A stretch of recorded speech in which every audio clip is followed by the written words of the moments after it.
Have you ever wondered how over-the-counter hearing aids sound? Let me tell you now, it is 100% categorically true that I haven't put a hearing aid in anybody's ear in the last 15 plus years that I've been working in audiology, and they've said to me, "Why, Matthew, thank you so much. This sounds delightful." And they've sailed off into the sunset, never to be seen again. So when it comes to over-the-counter hearing aids, if you're sat there doing your research with 1,000 tabs open on your computer, trying to find the best option for you, I can assure you that when you get to the first moment of putting them in your ears, you may possibly not like the sound. But don't panic, that's perfectly normal, and today I'm going to run through exactly why this is and the process that I would recommend to help you get used to your new over-the-counter hearing aids as quickly and smoothly as possible.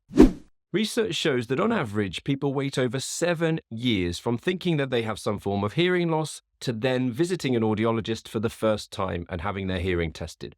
In reality, even at the beginning of those 7 years, when you first had your suspicions that something wasn't quite right with your hearing, there's the potential that a few years have already passed since the onset of your hearing loss. So why is this? Hearing loss creeps up on you without you even realizing. And the thing about an age-related hearing loss is that it doesn't happen overnight. If it were to, it would be completely terrifying to notice that huge drop in hearing all in one go. I liken it to growing up with your friends around you. As you age, you don't notice changes to their physical characteristics if you're seeing them every day. However, if you happen to see somebody out of the blue, having not seen them for 40 years, then you would without question notice that they look very different to what you were expecting. The same thing happens with hearing. Then let's say that you do eventually get around to having your hearing tested. Whether that's because you finally think it's time, or perhaps your husband, wife, partner, or kids have pushed you into it because they're tired of the television being too loud or having to repeat themselves. At this point, it's possible that your hearing test results could wildly vary depending on exactly how long you've waited.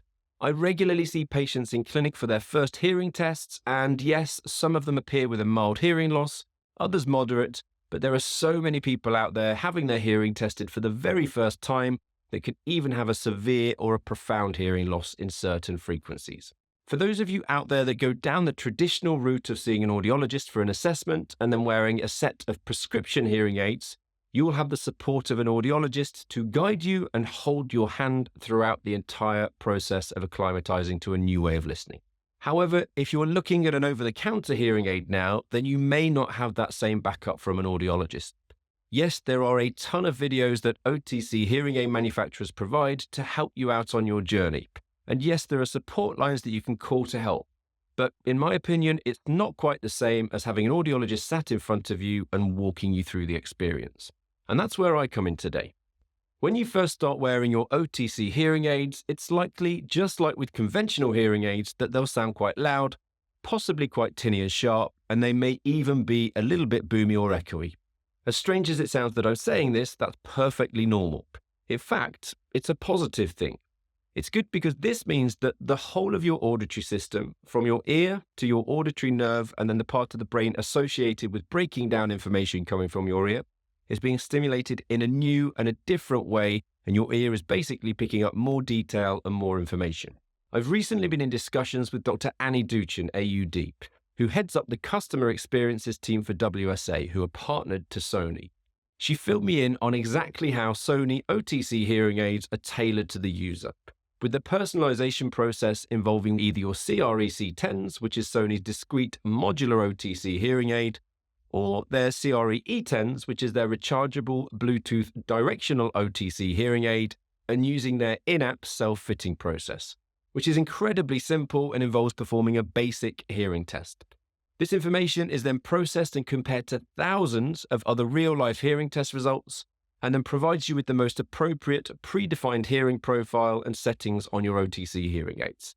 Then you, as the OTC hearing aid user, have the opportunity to both customize the sound levels and quality as needed, and can even adjust the hearing aids to support better understanding in various environments. Now, there's a very valid reason that I'm telling you all of this information, and that's because the sound that your new OTC hearing aids are producing is solely based on your hearing test results. But it doesn't take into account things like how long you've had the hearing loss for, or if you're brand new to this entire process, whereas an audiologist in clinic would do exactly this, and they would adjust the settings based on your history as well as your hearing test results. It's therefore possible that you're likely to experience some or all of the things that I listed earlier. But the big question is, what can you do about it? And how can you comfortably get used to your new hearing aid technology? Firstly, subscribe to this channel. No joke. We cover all things hearing tech related, including OTC hearing aids, reviews, and how-to guides. So by subscribing, you'll be well educated when making the best decision to look after your ears. Second of all, you have to wear your new OTC hearing aids, and often. Of course, if it's a little too loud to start off with, this may well put you off, or you may feel like limiting the time that you keep them in your ears, which is technically the opposite of what you should be doing. Keeping them in for as many hours as possible during the day will give your ears, your auditory nerve, and your brain a good amount of exposure and keep on exercising them, allowing you to get used to this new way of listening as quickly as possible. Now, naming no names, there are some over-the-counter hearing aid manufacturers out there giving users advice to wear them as and when they need to. And I'm sorry, but ears just don't work like that, and you'll need to commit to wearing your new technology for as many hours as possible during the course of the day. Thirdly, if they are a little bit too loud to start off with, then there is absolutely no harm in taking them down 1 or 2 steps just to begin with. As you continue to wear your hearing aids, you'll find that you need to drop the volume less and less over time. This means that you're acclimatizing to them and getting used to this new way of listening. Some OTC hearing aid manufacturers are incredibly helpful, and the likes of Sony, for example, do have a dedicated team over the phone, including made up of audiologists, to help you make the right adjustments for you. And then finally, one piece of advice that I give to all of my new hearing aid patients is to try not to focus on the things that sound odd in the environment around you. For example, it's quite likely that cars will sound different when you step outside for the first time, or even the rustling of paper. Of course it sounds different, because it is different. But if you focus on those sounds, your brain will think that they're important, and they'll keep them at the forefront of your mind. So I would recommend focusing on the things that you want to hear, i.e. speech, and try your best to disregard all of those distracting sounds around you. So my final piece of advice for you is to stick with it. Over-the-counter hearing aids are nothing like a pair of glasses, whereby you can grab them, you can put them on, and then all of a sudden the world around you instantly seems clearer. It takes time, effort, and energy for you to get the most out of a set of OTC hearing aids, and that simply comes in the form of using them. If you've already tried OTC hearing aids, I would absolutely love to know which ones you've tried and how you found them to begin with.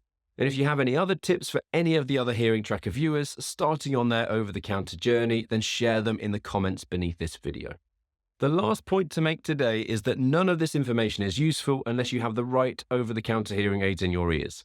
So check out these 2 feature reviews of Sony's latest over-the-counter hearing aids to see which one may be the most appropriate for you.